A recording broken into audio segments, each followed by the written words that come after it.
You're watching a special edition of WESH-2 News. Commitment 2012 Extra. This is WESH-2 News, a Commitment 2012 special. I'm Meredith McDonough. I'm Jason Guy. For the next month, WESH-2 will give you critical insight into the 2012 election. This will be your go-to newscast for up-to-the-minute news from the presidential campaign trail and your chance to see live debates with candidates in local races. This parent trigger bill, it truly is a way of getting corporate charters and these corporate entities, they take a hold of our public tax dollars and they're not accountable. You know, we don't know where that money is gone when they're done. They can. Are they accountable, Scott Blaken? I'd hope you'd ask which taxes that she plans on raising to pay for this. I think that that's an appropriate question. I don't plan on raising any taxes. In the parent empowerment bill, again, if kids are stuck in a failing school for 3 years, if that's one of your children, you know, I think this simply gives parents to take control of a very rare but very bad situation. So to base that ad talking about doing that's never happened in the United States, I think at best is a half-truth and at worst is just dishonest. The bill failed. That's why it hasn't happened yet. And I will fight when I'm in the legislature to make sure it doesn't happen. We need someone who will go to Tallahassee and make our schools and our children a priority. Who knows what Connie Mack's voting record is because he never shows up to vote. So we don't know if, my guess would be he's not voted on anything one way or the other. So again, you know, going back to these one-liners, just trying to deliver one-liners all night and go on these talking points, it's just, talk about tired. I think voters are just sort of tired of that. When you look at the votes, at least in the last couple of years, you would agree that Connie Mack has voted less for any tax increases than Bill Nelson. Is that the way you read that? Well, look, clearly Connie Mack is going to hold the line on taxes far more than we can trust Senator Nelson to do so. Senator Nelson has proven over the years he likes to increase taxes. Let me address the voting record issue. I mean, look, talk about being unfair. You know, we have folks saying that Connie Mack doesn't show for votes. His voting record is 94%. The guy who's accusing him is 92%. Senator Nelson has a 92% voting record. Connie Mack has a 94% voting record. Why aren't we talking about that? We're gonna talk about that more after we look at that exchange as they talked about that last night. Why don't you explain how you don't show up to work? Why don't you explain how this year you have one of the worst voting records? I have missed one vote this year. You have missed 178. As far as my voting record, Senator, you should be straight with people. I've got a 94% voting record. You've got a 92% voting record. In fact, last year I cast 430 votes. You cast less than 200. Senator Nelson, you've got a lot of explaining to do. There's 11 fine letters where he's staying at the Hyatt Regency, he's buying clothes, he's living off of his campaign. 33% of nearly bankrupt Soto, he needs to get reelected, is his state legislator compensation. I don't want that. Is that true? I don't want, here are the 11 letters. Here are the 11 letters. As you know, campaigns are expensive, and whether it be gas to go to different events, whether it be at fundraisers that I have to go to, these are key things that when you're not a millionaire, you regularly use on the campaign trail. But it's illegal. And it was fined. He was fined several times. He's an attorney. Come on. Right, we've got to have somebody who we can trust up there to shine the light. We got to shine. And clearly he can't. It's clear. Right, we're going to give you guys a chance to reload here, and we're going to come back after this quick commercial break. You're watching Commitment 2012 Extra. New details tonight in the wake of that controversial sick pay measure that failed to make it onto the November ballot in Orange County. WESH-2 News has just obtained phone and text records and has been reviewing hundreds of emails to see if commissioners were being swayed by lobbyists to kill the measure. One commissioner and the county attorney admit they deleted text messages, which could be a violation of law. WESH-2 political reporter Greg Fox investigates. WESH-2 News has just received some of the paperwork from Orange County on a public records request. These were for text messages to and from commissioners and staffers back on September 11th when there was a crucial vote on the sick time initiative. We've also been going through emails in that public records request, and some of what we found includes a lobbyist contacting the county attorney. The email came from Tom Wilkes, a former county attorney who lobbies on behalf of local business. He suggested to the county attorney that the head of the citizen group might want the commissioners to correct and adopt proper ballot language. Opposed? No. That's just what commissioners approved, delaying the sick time measure too long to make the ballot. Our county commission obviously plays by different rules than the people do. Marlon Washington heads the sick pay group. He says he never intended to slow the process by changing language. He's further outraged that Commissioner Jennifer Thompson admits to deleting text messages between her and her lobbyist friends. She says the messages, which could be considered public documents, can't be retrieved and only provided a list of cell numbers from that day. We played by the rules, got the 50,000 petitions, did everything the right way, but obviously Commissioner Thompson plays by another set of rules where she's not accountable. Jennifer Thompson told WESH-TV News in a statement, quote, "I have friends who are lobbyists. I was in contact with some of them that day, but we did not discuss the sick pay measure and none suggested that I vote a certain way." Since Thompson could not provide actual copies of the deleted text messages and only her phone log, we'll have to go through each one of these numbers to find out who she contacted and was contacted by that day. In Orange County, Greg Fox, WESH-TV News. All new tonight, WESH-TV News goes right to the source, getting answers from a local leader we exposed in an exclusive investigation. Good evening. I'm Jim Payne. I'm Martha Sagowski. WESH-TV uncovered records showing Orange County Commissioner Jennifer Thompson repeatedly sent and received texts from a Disney lobbyist opposed to the county's sick pay proposal. These text messages came during the final emotional public debate. All new tonight, WESH-TV's Greg Fox pushes the investigation forward, confronting Commissioner Thompson in a one-on-one interview you'll see only on WESH-TV. Can you say definitively that your friend, a lobbyist, was not trying to steer the conversation and influence your vote? I can say that definitively. Orange County Commissioner Jennifer Thompson told me she was not playing dirty politics by communicating from her commission chair with a Disney World lobbyist the night she and 3 other commissioners opposed. No. Voted to delay putting the sick time measure on the November ballot. Our WESH-TV News investigation reveals that during the 6 hours of final debate, Thompson and a lobbyist for one of the sick pay measure's biggest opponents, Disney, exchanged 32 text messages. The lobbyist is Sharon Smoley, the same woman who visited the mayor and every single commissioner, a source tells us, to talk about sick pay. Thompson describes Smoley as a close friend and says the texts were not about business. A Disney spokesman backed that up in this statement. No, Sharon was not doing lobbying business with Commissioner Thompson that day. We can't prove or disprove any of that because she deleted every message. Can you tell us when you deleted those messages? What day and what time? It was as I receive messages, I delete them as I go. I don't keep a log of anything unless I need to save it. The sick pay group isn't buying it. The public records request was put in at 10 a.m. the next morning. That takes the county more than a week to even acknowledge it. And here we go, missing text messages. Is a text message a public record? From the First Amendment Foundation, a text message is a public document and one that should be preserved and provided to the public upon request. According to a text message communication I received from a spokesman for Mayor Teresa Jacobs, he says all of the concerns about deleted emails and whether true public records were destroyed will likely lead to a move by the county to capture and log official text messages. Greg Fox, WESH-TV News. WESH-TV obtained another memo late tonight indicating Thompson is not the only one who deletes texts. The Orange County mayor does too. Teresa Jacobs sent this memo to the county attorney saying she does not routinely save personal text messages on her personal phone.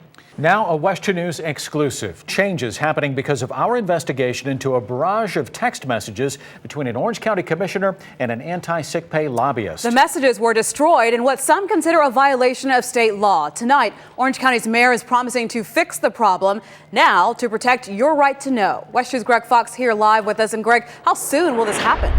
Within a month, every cell phone in Orange County government paid for with taxpayer money will be tied to a new computer program that will collect and store text messages. Text messages as public records are being debated across the country. And after our investigation, Orange County will be among the first local governments to protect them, exactly like emails and other government records. Our WESH-TV News investigation uncovered 32 text messages between a Disney lobbyist and Orange County Commissioner Jennifer Thompson on September 11th during the final debate over the sick time ballot measure. Disney opposed the measure, and Thompson was one of 4 votes that effectively shot it down. She tells me the messages were not related to the vote, but she deleted them. Why delete text messages, especially messages that the very following morning were requested as a public records request? I go through and delete as I go because it's my business and my personal phone. Literally, it can be hundreds of emails a day. Transparency is a fundamental component of public trust. Orange County Mayor Teresa Jacobs says our investigation exposed holes in local government's obligation to provide official records to the public. She's creating a new policy that makes all electronic communication on official business public for every Orange County employee. If you're receiving text or emails that are official county business and would otherwise be subject to public records retention laws, that these are too. Jacobs is ordering the IT staff to come up with a program that within a month will begin collecting text messages on 2,000 county-provided cell phones. It's unlikely Thompson will be investigated criminally because no such policy or system was in place when she deleted her messages. From the state attorney's chief investigator, quote, "At this point, the Florida Commission on Ethics may be the more appropriate body to handle these allegations until the criminal laws are more defined." That despite guidelines in the Government in the Sunshine Manual for local governments. The same rules that apply to email should be considered for electronic communications. Retention of text messages could be required depending on the content of those texts. The mayor and other commissioners have provided some, but not all of the text message information requested by WESH-TV News. The county may consider obtaining court orders to retrieve deleted text messages. Now, right now, the city of Jacksonville already has a policy in place instructing employees to avoid using text messages when doing official government business, and if they do, to collect that information. But that depends on the honor system. The mayor promises Orange County system will guarantee public access to text messages. WESH-TV News at 5 continues. A WESH-TV News investigation exposes destruction of public records. Tonight, a follow-up to our probe of Orange County Commissioners' text messages during the controversy over the sick time initiative. Tonight, messages recovered. A look at the conversation Mayor Teresa Jacobs was having during that September 11th meeting. WESH-TV's Greg Fox here with more of what he's learned. And these are the text messages originally, the mayor told us, were deleted and unretrievable, lost for good. But after our public records request, she recovered them and provided them to us. And some of these messages tell a key part of the story that night a proposed referendum for the November ballot effectively died. I would hope that if you truly believe in your core principles, that you will apply them all the time. As Orange County's mayor appeared to be listening during the September 11th sick pay debate, she was also getting advice from a close friend. He's Kevin Shaughnessy, a lawyer who was Teresa Jacobs' first choice for county attorney before he turned the job down. He has worked in the past for Disney, an opponent of the sick pay measure. After a WESH-TV News records request, the mayor provided her deleted text messages from that day. There are 78 in all, 14 between Shaughnessy and Jacobs. That's more than the mayor texted back and forth to her own staff attorney. That morning, Shaughnessy, appearing neutral, wrote, "You simply have to place the initiative proposal on the ballot if there are enough signatures." But during the debate, he wrote, "Take a break. You want the county attorney to review the new ballot language, to study it." Was he coaching the mayor to talk with other commissioners about delaying a vote on the measure? From Shaughnessy, who must have been watching the meeting, "Not quite clear what you're saying." From Jacobs, "This is so bizarre. Please help me with a written explanation of my position. This is most distressful to me." This is unfortunate, but we're going to fix it and it's not going to happen again. Jacobs told me this week our investigation of deleted text messages, a potential violation of the law that protects public records, is prompting her to have her technical staff devise a program to preserve text messages for all county-provided cell phones. Our investigation also revealed Commissioner Jennifer Thompson texted back and forth to a Disney lobbyist during the sick pay hearing and then deleted those 32 messages. Representatives from both Disney and Kevin Shaughnessy's office both say there was no working relationship between the two. From Mayor Jacobs today, Kevin Shaughnessy has advised me on a variety of issues for many years. I make no apology for seeking his counsel. He has never lobbied me on this issue. We are still waiting for the deleted text messages from all of the commissioners from the day of the sick pay initiative. TextGate is growing. A lawsuit has been filed on the sick pay scandal that's been a target of our WESH-TV News investigation. Today, a citizens group filing a lawsuit seeking records from the day the earned sick leave measure got bumped from the ballot. WESH-TV News political reporter Greg Fox has been investigating, and Greg, this group is alleging a cover-up. They're alleging a cover-up, and they expect to take their findings ultimately to the state attorney's office or the ethics commission. This lawsuit can be boiled down into one question: did elected officials intentionally violate open meetings and public records laws by texting lobbyists and then deleting those messages? Allow citizens to see behind the curtain. That's what the group behind the Earned Sick Pay initiative is hoping from a lawsuit against Orange County. It alleges the mayor and commissioners destroyed or attempted to destroy text messages, which are public records when they concern government business. It also alleges commissioners concealed these text communications from the public in violation of the open meeting law. They do not have the right to conduct public business outside of the public view, and then destroy or attempt to destroy the record of having done so. Opposed? No. They claim the county has not provided all of the records they have been seeking since the day after this key public hearing and vote on whether or not to put the earned sick pay measure on the ballot. They hope to prove commissioners during the hearing were texting and possibly communicating through lobbyists to other commissioners to shape the outcome of the decision. And if they've done that, then who was their coordination on part of lobbyists and commissioners to make that happen? Our WESH-TV News investigation now reveals new paperwork turned over by Commissioner Fred Brummer, in which he says he texted 3 lobbyists for Universal, SeaWorld, and Darden restaurants and called 2 others. But he claims he cannot retrieve the messages. We previously uncovered evidence proving Commissioners Jennifer Thompson and Scott Boyd also texted messages to lobbyists for groups opposing the sick pay vote. All 3 voted to delay putting the measure on the ballot this year. Even though Orange County's IT staff successfully retrieved Mayor Teresa Jacobs' deleted text messages, Brummer told me on the phone today they could not retrieve his. The office of Mayor Jacobs is not commenting on the lawsuit. WESH-TV political reporter Greg Fox is live in Des Moines. And Greg, this is a tight race tonight. It is, and that's mainly because in recent days, in the latest polls, Rick Santorum, the former Pennsylvania senator, has been moving up in the polls. But what's interesting is here in New Hampshire, heading into Election Day, Newt Gingrich was actually polling around 4th or 5th. Did you change it? Yeah, no, I didn't change. We got a new Two flat tires. Two flat tires. The same car. Rick Santorum was late to this rally at a Lexington smokehouse after his daughter's vehicle suffered 2 flat tires en route. Greg, you can really see the candidates trying to separate themselves. They are really trying to show their differences. They really just have a handful of days to go. They especially tonight wanted to reach out to Latino voters in Florida. The Republican National Convention here in Tampa is officially open, but they recessed just 2 minutes after the opening gavel. And of course, between now and then, we'll have Mitt Romney accepting the nomination, and he'll be introduced by Florida Republican Senator and freshman Senator Marco Rubio. We'll have it all for you coming up in less than an hour. Diversity that's been talked about a lot tonight, especially Massachusetts Governor Deval Patrick just finished up a couple of minutes ago. Maryland's governor just finished up. They've been talking about themes that connect different races, different ethnicities, and all through economic rebuilding, which they believe can only be achieved through President Obama's reelection. Republican challenger Connie Mack IV and Senator Bill Nelson battled at Nova Southeastern University in Davie. WESH-TV political reporter Greg Fox is there live tonight. And Greg, they needed a first aid kit after this brawl.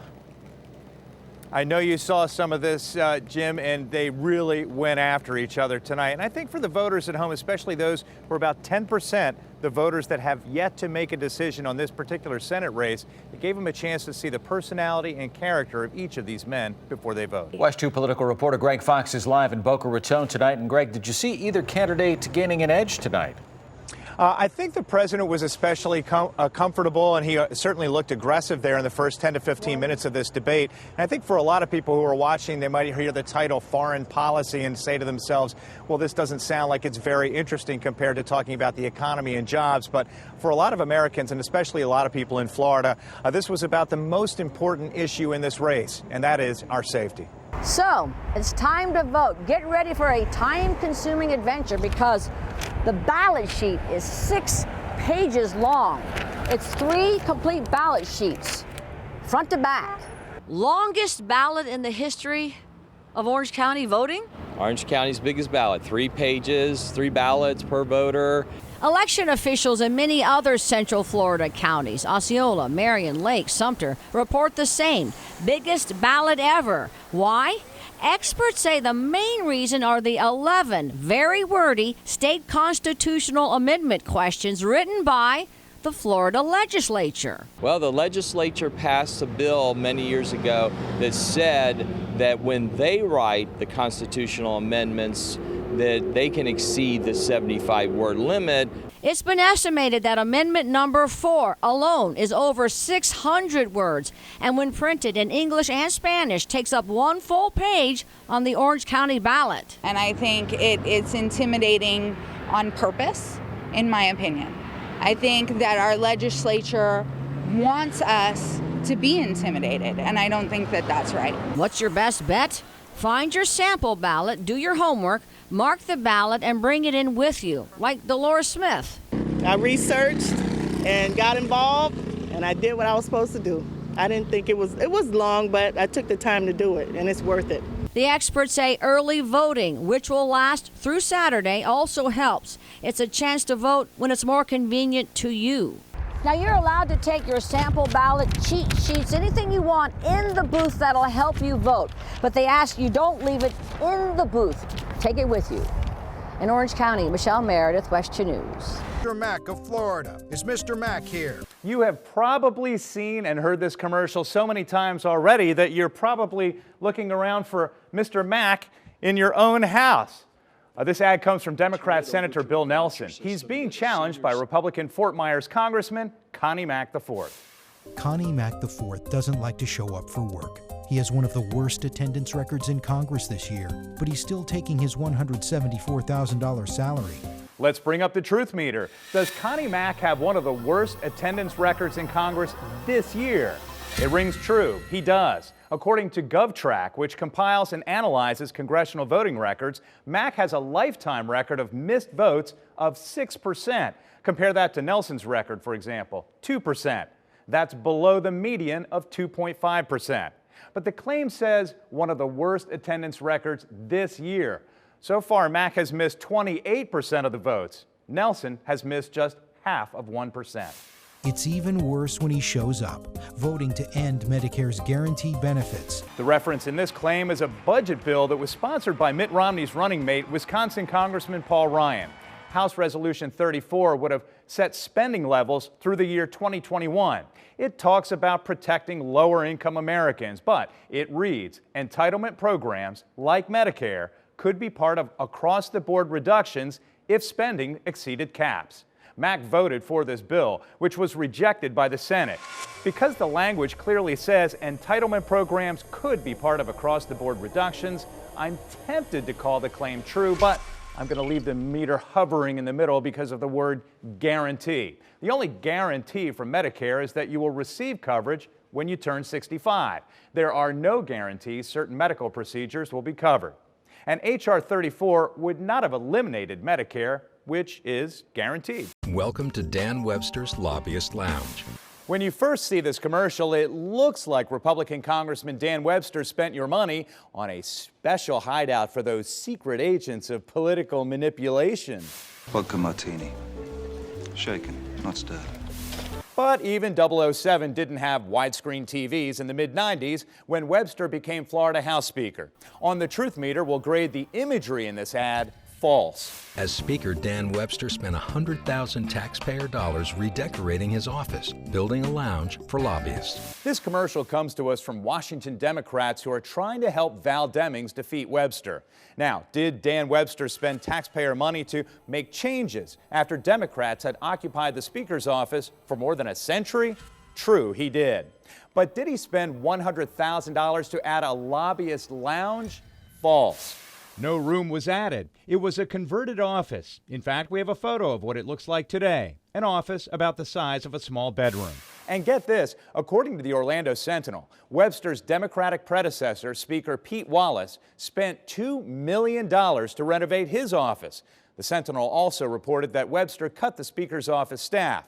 He spent just over $400,000 on salaries compared to $644,000 by Wallace. That saved taxpayers more than $238,000. Spiral staircase, sofas, TVs, cozy, like Dan Webster's relationship with lobbyists. Deception alert. That spiral staircase looks pretty dramatic, but that's not what the stairs look like, and it was not in any lounge. The iron staircase was built to connect the Speaker's office with the Majority Leader's office. It cost about $30,000 taxpayer dollars, but is now in a closet because Marco Rubio, our current U.S. Senator, removed it during his own $500,000 renovation when he was House Speaker. And by the way, according to a Democratic lobbyist and a Tallahassee reporter who's been covering politics for decades, Webster installed the staircase not to get cozy with lobbyists, but to avoid them and reporters. And the lounge was for former Republican leaders to watch House activities on TV.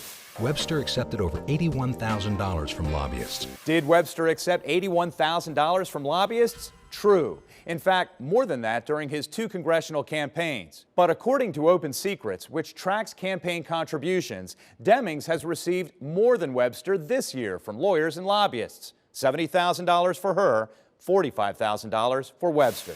And last March, Webster was caught cozying up to them at a Key Largo resort. Dan Webster and lobbyists, a little too cozy. This claim refers to a CBS News report in which Webster and other freshman members of Congress were caught on video during a political fundraising trip with lobbyists. Was Webster there at the same time with the lobbyists? According to CBS, it's true. I asked Webster about that, and he claimed he simply went fishing with his sons and had no contact with lobbyists. We ate our own meals. We didn't eat with lobbyists. I ate at Subway with my sons. We went on a fishing boat. The fishing boat contained no lobbyists. It was just us. Whether or not you believe that is up to you. With the Truth Test, I'm Greg Fox. Tonight, the man at the helm of the Sunshine State has no answers as to why there are still no results in the presidential race. We met up with Governor Rick Scott while he was in Central Florida today. WESH 2's Sion Rhodes joins us with more on what the governor had to say. It is the question everyone wants an answer to. Why is the state of Florida not done counting? We gave Governor Rick Scott several chances to answer. Here's what he said. Now we're nearly 2 days after the fact, and we still don't have a total. We're the only state that can't get the numbers. Well, as you know, our supervisor of elections want to make sure the numbers they put out, and clearly our Secretary of State wants to do the same thing. Our Secretary of State wants to make sure they get out the right numbers. Other states had huge turnouts too, but they got the numbers like on election night. Well, our supervisor of elections and our Secretary of State is doing the right thing. They're making sure that our numbers are right. When they get those finished, with all the absentee ballots, with the early voting, with the people who showed up that day, they'll put the numbers out. Governor Scott also addressed his refusal to extend early voting after the Republican-controlled legislature cut the number of early voting days from 14 down to 8. The right thing happened. 4.4 million people came out and voted either absentee or early voting. We had a big election day. People came out. Our polling booths were open. So we did the right thing, and people got out to vote, which is exactly what they should do. Now, we checked, and according to our research, there were not 20 times more polling locations in Central Florida. According to what we found, Central Florida had 51 early voting locations and then 784 polling places on Election Day. If Scott's statement were true, Central Florida would have had over 1,000 polling locations on Election Day, making the governor's statement of 20 times more places about 236 short. We also checked with local supervisors of elections in counties around Central Florida who say nothing's changed on their end from 2008. They're following the same federal and state rules, and that includes a 48-hour window to count provisional ballots. That ended at 5:01 this evening. You don't know anything about the 11 amendments on the ballot? No worries. We're going to take you inside WESH.com. Okay, so this is what our website looks like on the front page of WESH.com. Right there along the black banner at the top of the page, you see Commitment 2012. Click on it. We've got a lot of national politics on this page, but part of the way down the page, you see right there, Local Elections, Commitment 2012. Click on it. And right there, under election headlines, you see a column of local election reports, including all of the material from our daily half-hour live political program, Commitment 2012 Extra. Just click on a race in your area, and you can watch dozens of video recordings of debates in state House and Senate races, sheriff and state attorney races, congressional races, our breakdown of the amendments on the ballot, the local Seminole County school tax referendum, one-on-one candidate interviews, and political analysis of the presidential race in Florida. You can also click on one of our exclusive truth tests of political attack ads where I dig into the claims and confirm the facts. Did Bill Nelson make money selling the land for some homes? The truth meter rings true and expose the distortions and outright lies. Let's bring up the truth meter. Did Karen Castor Dental use our children's class time and our taxes to schedule campaign press interviews? The truth meter rings false. In all, we have more than a month's worth of local programs that zero in on local races that touch every county in Central Florida. It's just a click away on WESH.com under Commitment 2012.